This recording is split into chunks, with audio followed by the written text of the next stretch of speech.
I have a question here from Brody. The question goes like this. Mitch, I need your help. I've found home, which is awareness and freedom, but how do I still have a personality or involve with ego-driven people? Not ego-driven in a bad way, but majority of the population identifies with thoughts and is not aware of who they are. Who hears the thoughts? It is like watching a body and a minuscule self do everything. Where's the balance? I live with my family and they are saying to be my normal self when that self was illusionary and isn't there. Is this only temporary? Okay, so thanks for the question. That's a great question and welcome home. So the last question, is this only temporary? Yes, it's only temporary unless you stop here. This is by no means the end of the journey. It feels a lot like it because there's this revelation.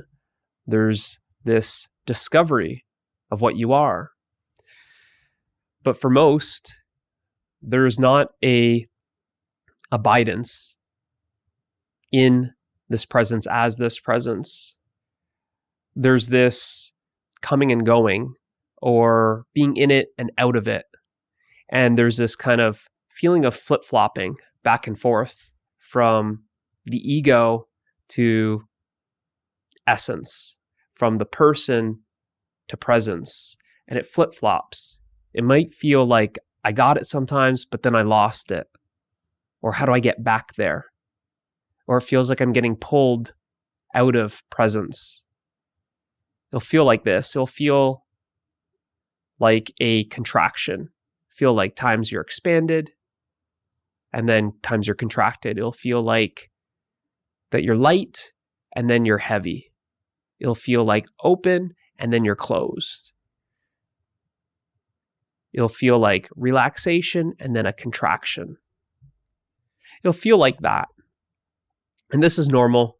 This is when you've just discovered what you are, but you haven't integrated it. There's still this integration that's needed. And you allude to that by asking, how do I find balance? Where's the balance? Because it's not one yet. There's still this concept of separation, that there's a this and a that, when in reality it's this and that. That the two are actually one. That there's still this activity of the conditioned mind, this activity of personhood, the activity of the dream,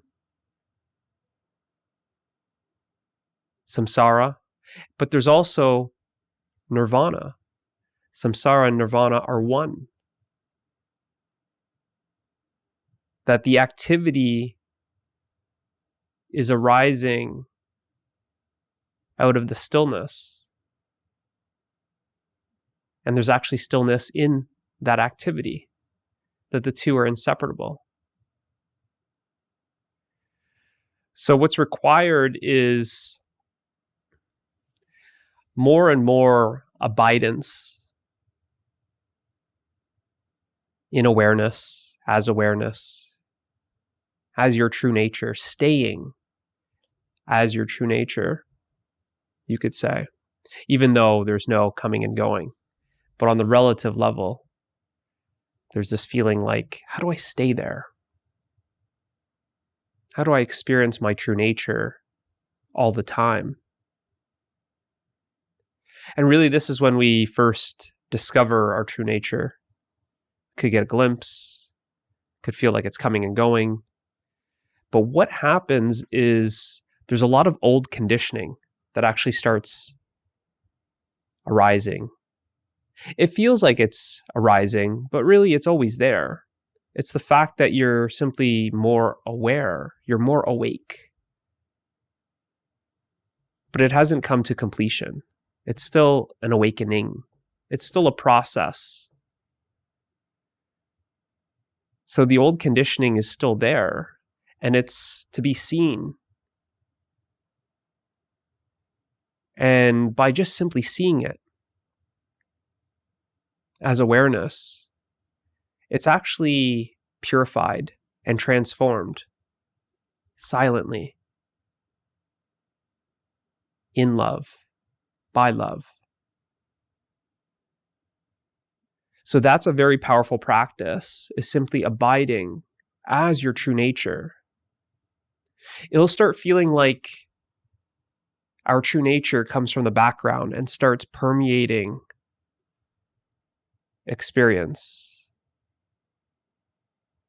That you'll feel this immediacy, something that's beyond intimacy, this unity of the awareness and experience.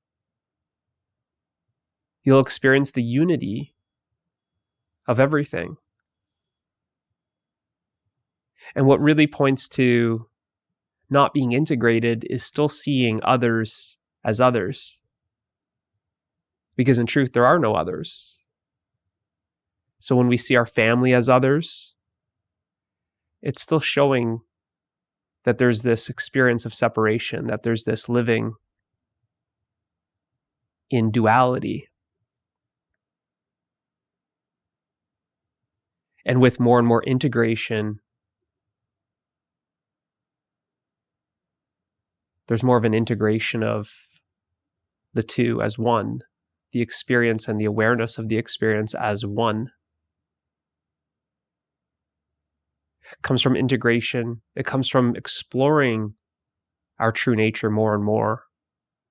You could say getting familiar with your true self,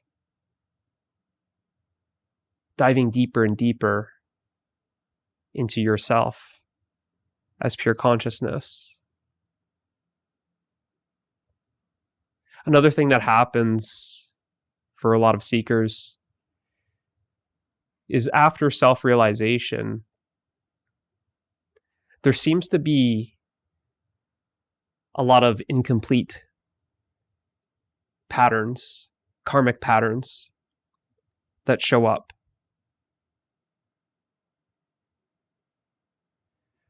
There may even be suffering that arises. And sometimes the suffering is actually more so after getting a glimpse or this initial awakening, this initial discovery of, I'm home.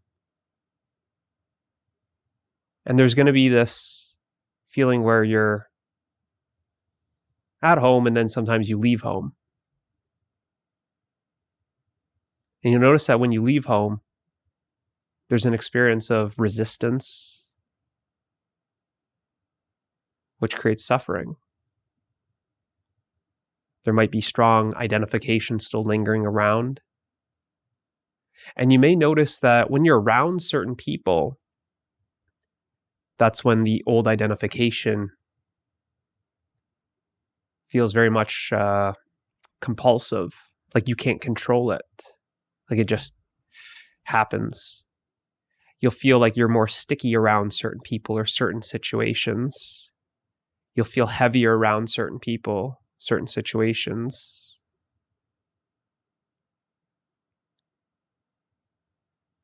So a lot of these old conditioning patterns are really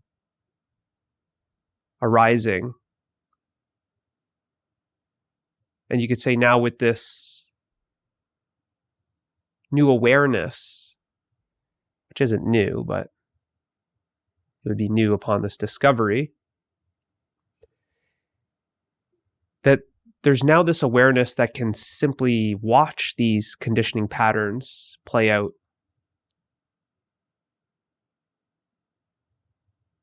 And you'll feel like you have this power to simply watch the conditioning patterns of the mind and observe, witness.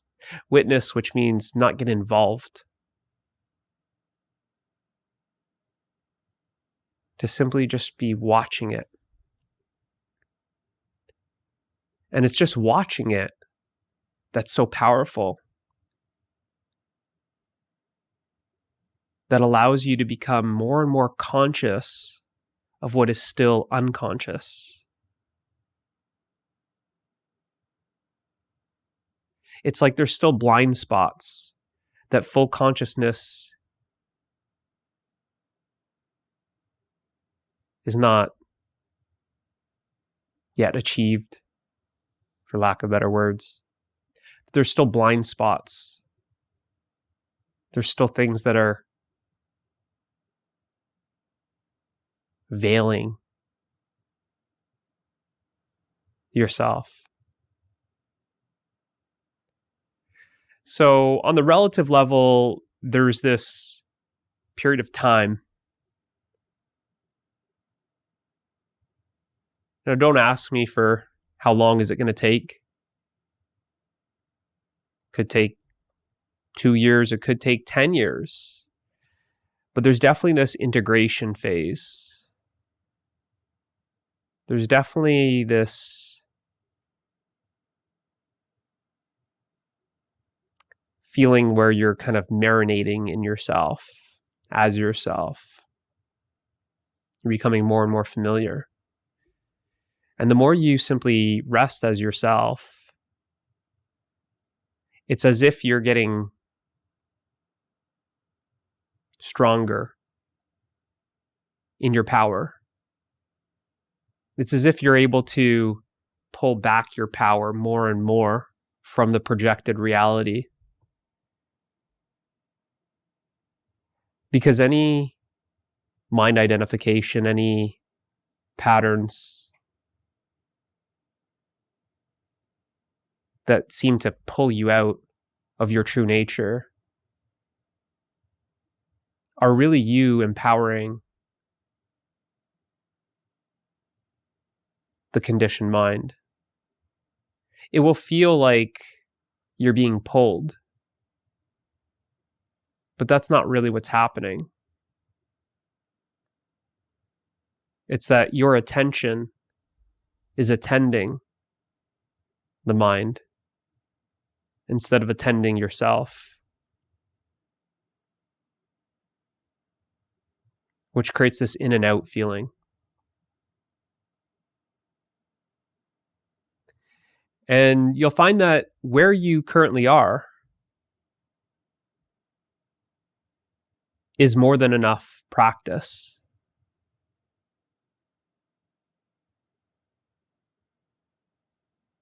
Being with your family, school or work or whatever's happening in life, that's your practice ground, you could say. Your training field for this integration. It's literally right in front of you.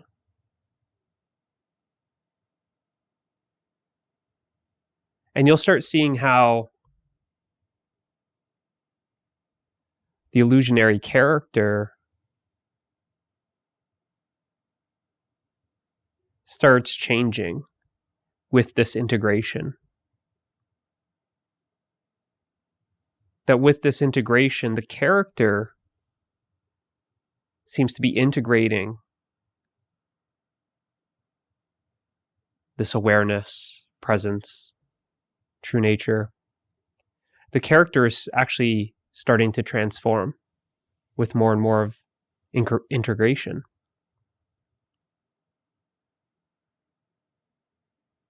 More and more of this happiness, love, peace, freedom, fulfillment, completion, wholeness seems to be coming from the background and coming forth.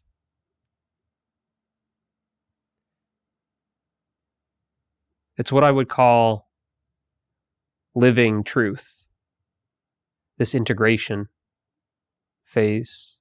It helps you live truth, be the living truth. It helps you embody truth, that this character that continues to live life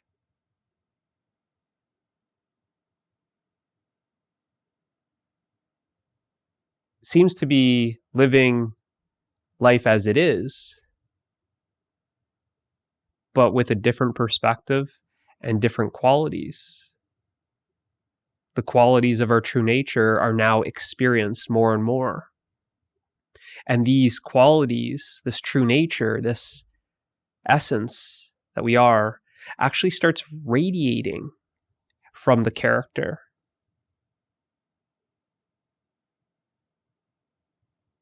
The character actually starts becoming more of a transformer in the dream. That with the full embodiment of the truth, there's this radiance. There's this ongoing transmission.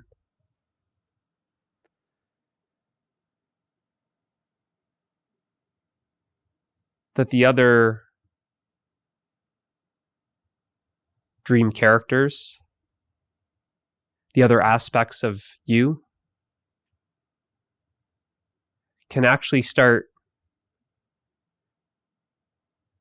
to feel that they're feeling more peaceful around you. They're feeling happier around you.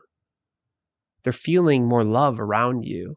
They're feeling more free around you. That there's this transmission happening.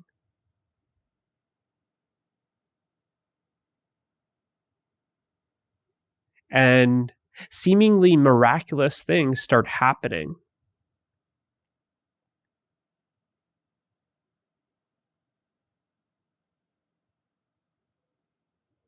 Around the embodied character. It starts transforming the dream with absolutely zero effort on your behalf. It's as if you've become some divine vessel.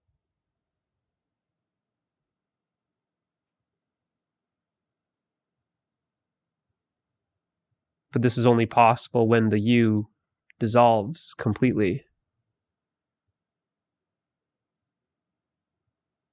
And you dissolve into that which you already are.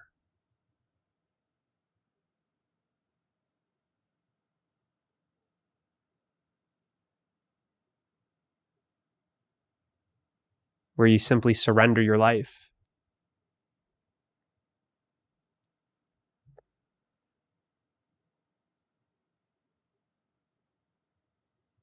And are no more.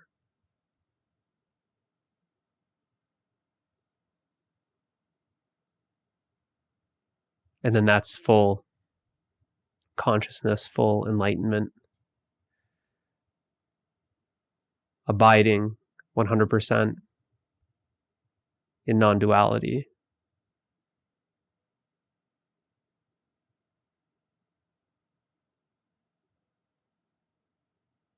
This integration phase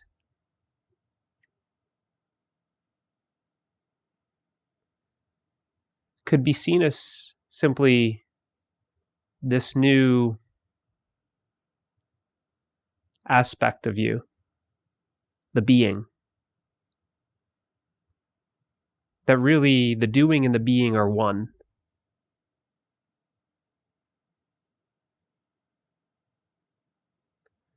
And prior to this discovery, you were identified with the doing.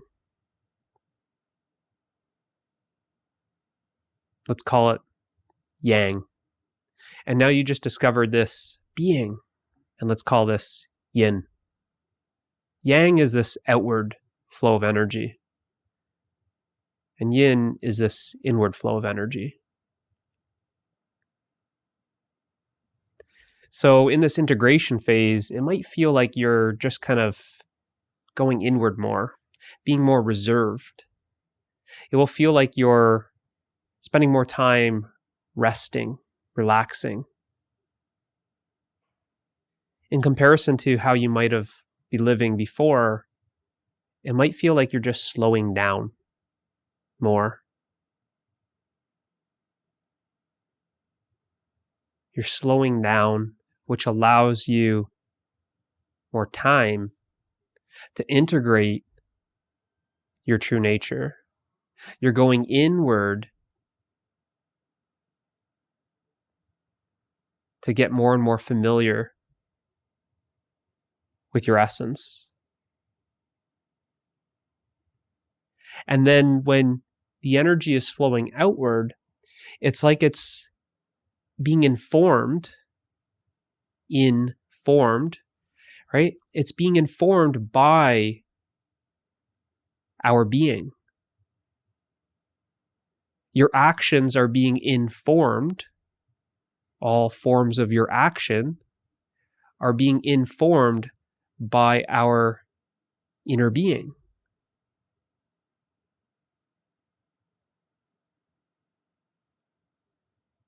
So then the character's actions actually are more integrated. Integration is all about wholeness, oneness, unity. So that your actions are aligned with your thoughts and your feelings. Your actions are aligned with what you are. And like I said, is you stop seeing others as others. That everyone you meet is yourself. And because you are love itself,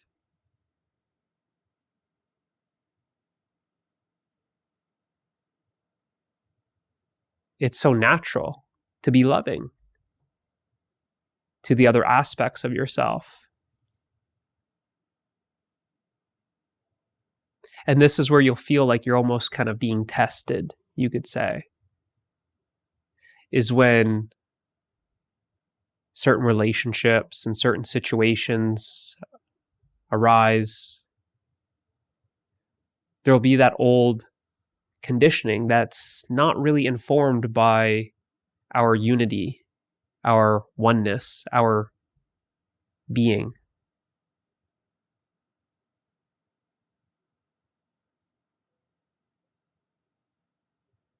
So when it's seen to be kind of an old conditioning pattern, it will almost feel like you're changing habits, that there's this old habit that then starts getting replaced by a new habit. And that new habit is the habit that's created out of love, unity, peace, happiness, freedom.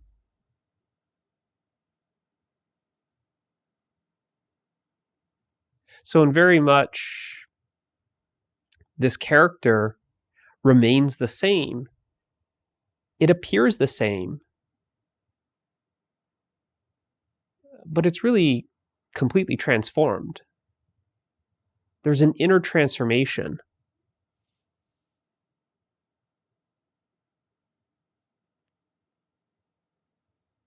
That's still in process in this integration phase.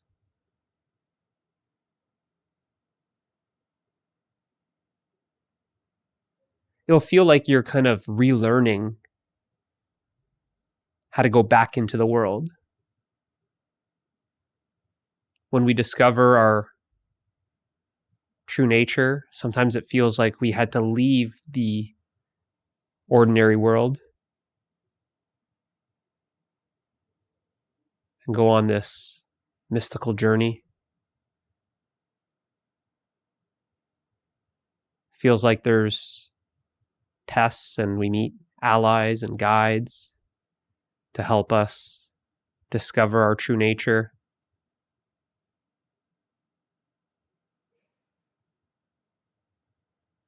There's this treasure that we find. There's this death and rebirth.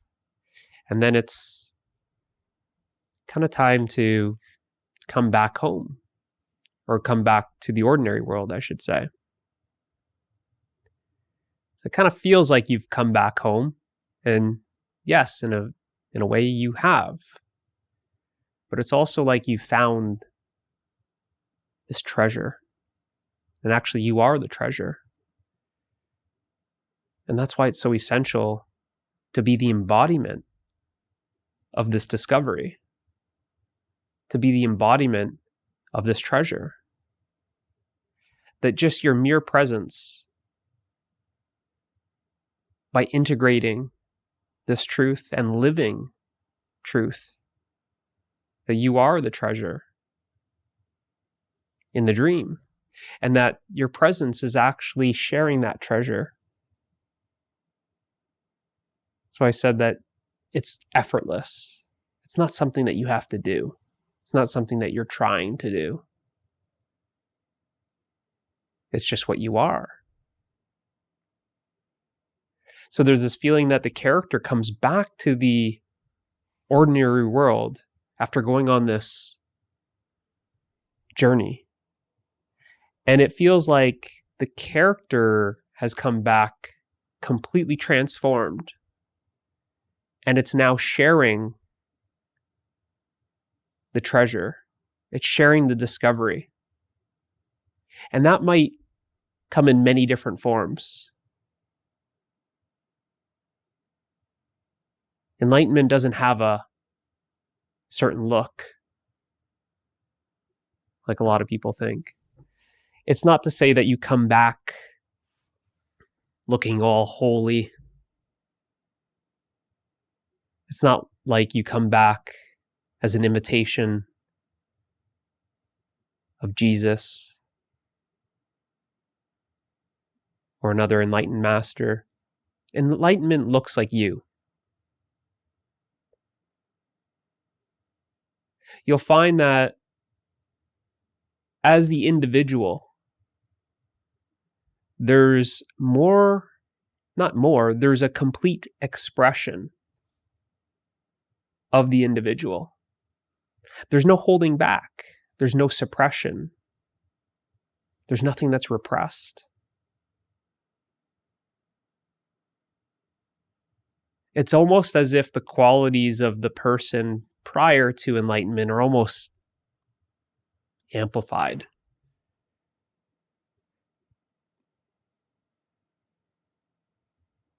And there's this feeling of absolute freedom to be in the world, but not of the world. Freedom to simply be yourself without fear.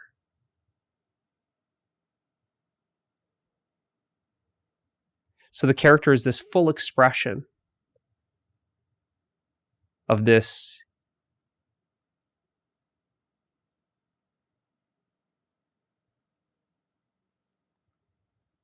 individuated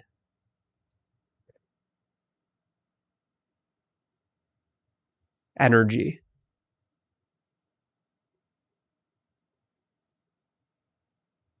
Just like we see a rose blossoming, it's just a full expression of that individual form. There's no holding back. And what do we see when we look at that full expression of the individual form? We see beauty. There's a fragrance to it. There's something that allows us to actually go back to our being when we see it. It's that feeling of beauty and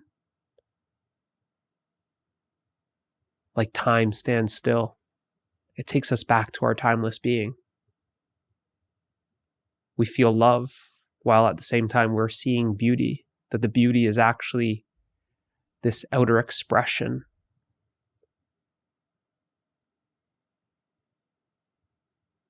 the visualization of the love that we are feeling, the love that we share, the love that we are.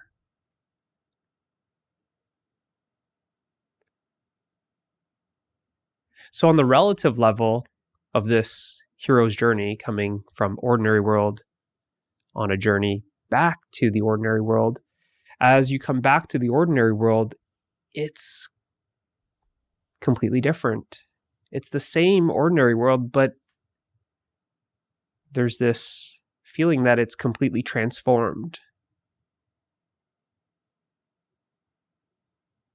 There's a feeling like you're living a second life.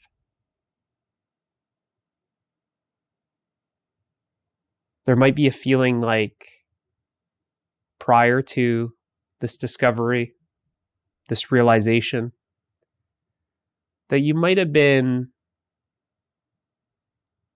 living life 50%.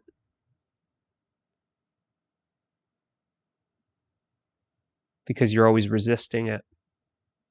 You're always running away from things.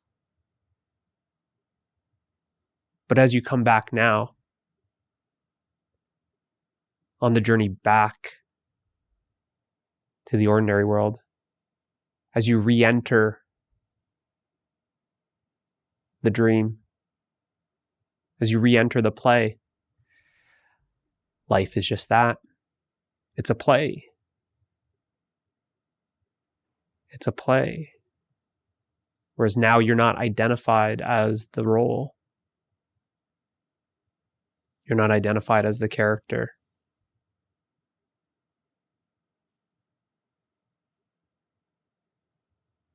And it's this feeling that it's like you can play the role way better now that you're not identified with it. You can play the role fearlessly. In fact, you can play any role. That you're not bound to this one character within this story. That you're free to be whatever you want. You're free from that story. And it's this total playfulness of life. That because everything is you, and it's all a play, there's this feeling that you're just playing with other characters, and the other characters are just you.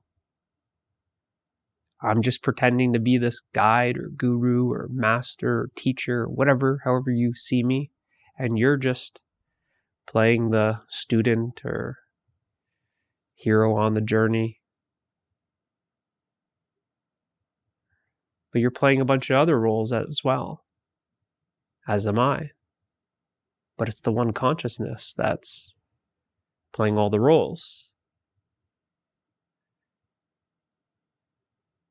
So there's this feeling that as you integrate more and more of our being, you're tasting more and more of the fragrance of our being.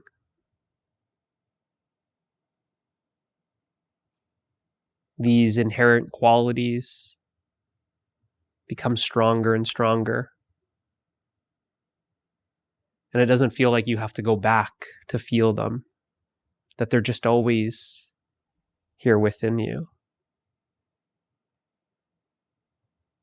Feels like there's this kind of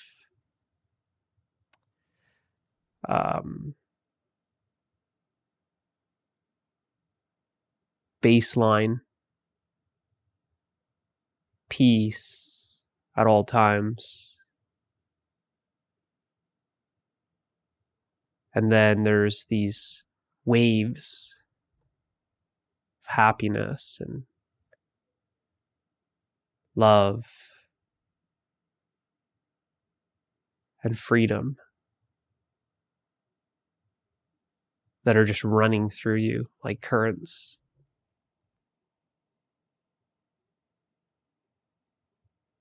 They'll feel like there's just an embrace of every emotion. that you can feel the emotions much fuller, that the emotions are more intense. As you integrate more and more, you'll notice that some emotions drop off, like shame, or guilt, or jealousy, or greed, or anger. Some of these emotions just drop. Don't ask me when they drop. Depends on the amount of integration that you've done. But they do drop. And it's not because you don't want to experience them anymore. It just comes from more and more integration as you're the embodiment of the one, and you only see yourself. How do you get jealous? How is there this pride, this arrogance? How are you rejecting yourself? The shame. How do you blame yourself? All these different emotions somehow just start falling off. But when you maybe watch a sad movie, there's these emotions that arise, and you're able to feel them more and more. It's like they're more intense because there's no resistance. And there's also a feeling that nothing sticks to you. Everything starts passing through you without getting stuck. And this is good to notice, that when you feel like things are hitting you, things are sticking to you, things are weighing you down, that's usually a sign right there to become aware of, what is it? Is this an expectation that I'm still holding on to? Is this some desire that I can't let go of? Is this some sort of belief that's still unconscious? It's these old conditioning patterns that some of them are just so ingrained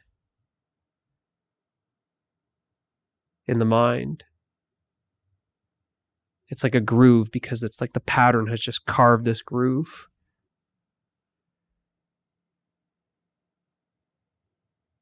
That perhaps it'll always be there, or perhaps seeing it and just remaining as your true nature starts purifying it.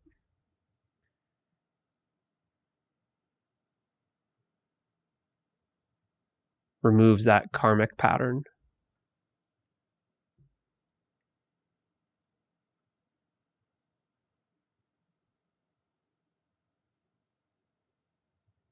But there's this lightness now. Nothing to take serious. It's just this integration that's kind of naturally happening, naturally unfolding.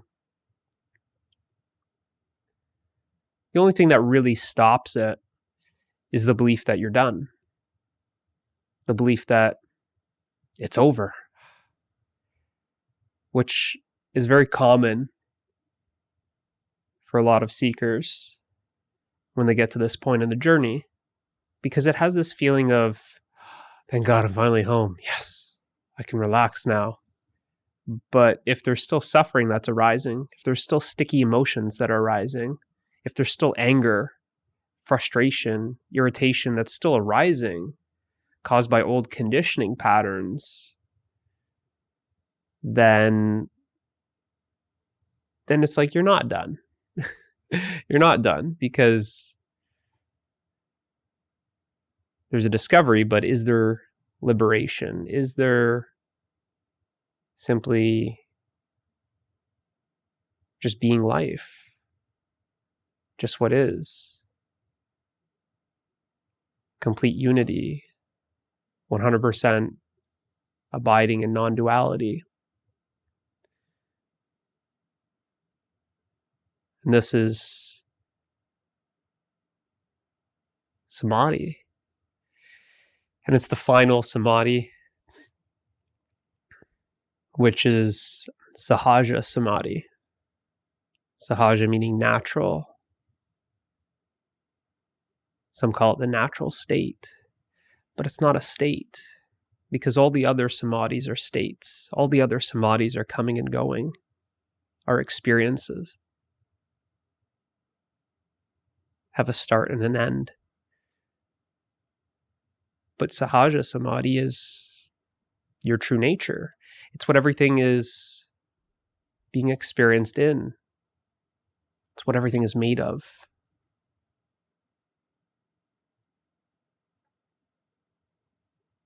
You'll start feeling like you don't really need a meditation practice anymore because you are meditating 24/7.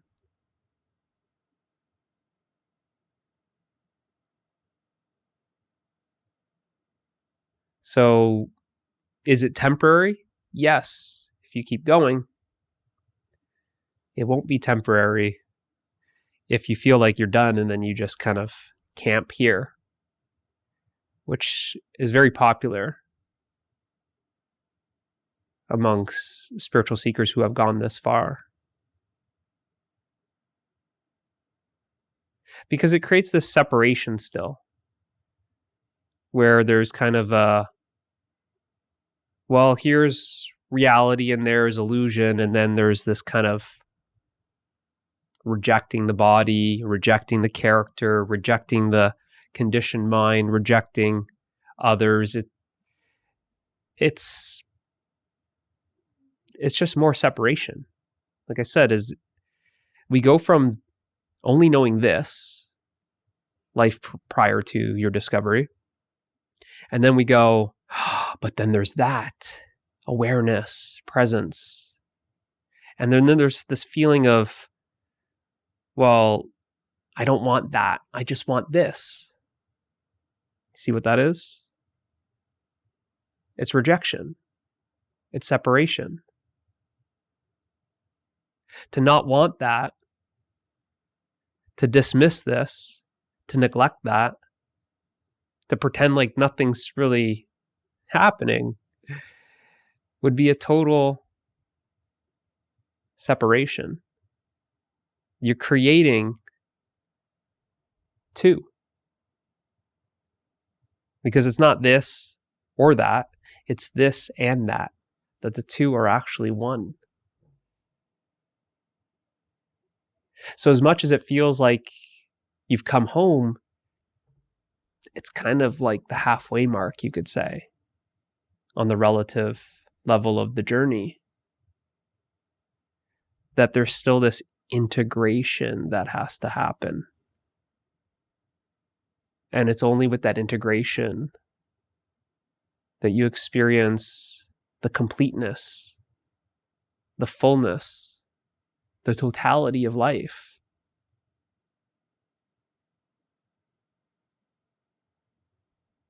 Without that, there's still this feeling of incompleteness. It's really a feeling of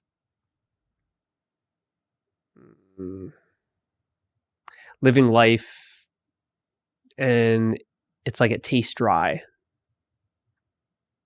It's just not juicy.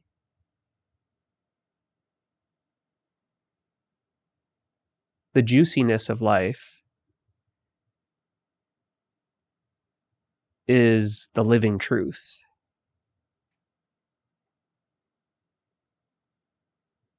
Is returning back to the dream, knowing at all times it's a dream.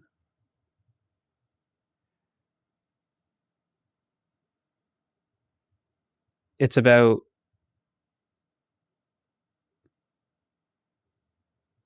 pulling back the curtain from the play of life, seeing how it's all happening, but then you go back up on stage, put back on the costume, step into the character or whatever other character you want to play, and take on whatever role you want to play. And then there's a feeling that you're playing that role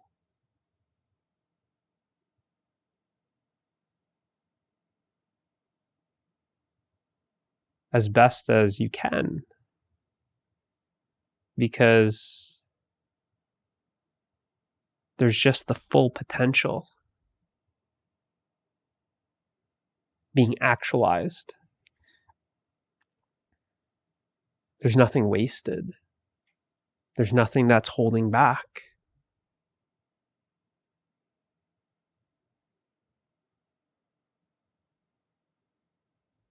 So then there's just this sweetness of life,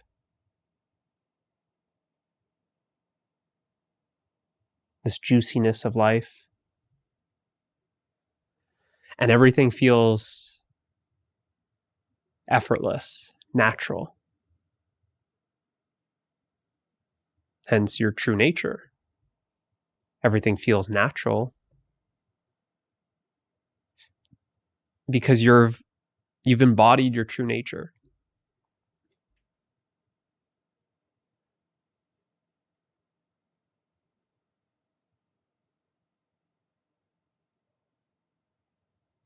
Everything feels effortless because it's simply effortless to be yourself.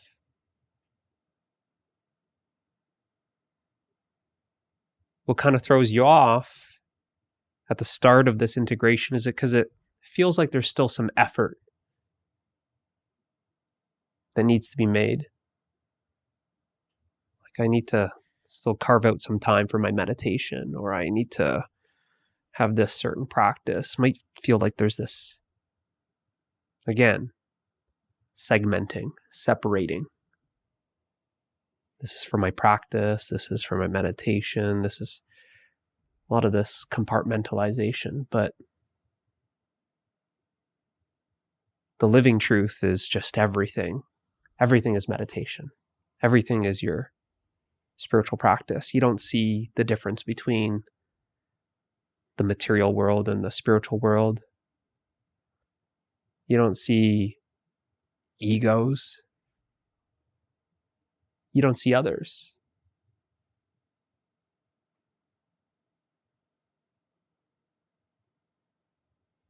So, yeah, it's only temporary, and just keep going further,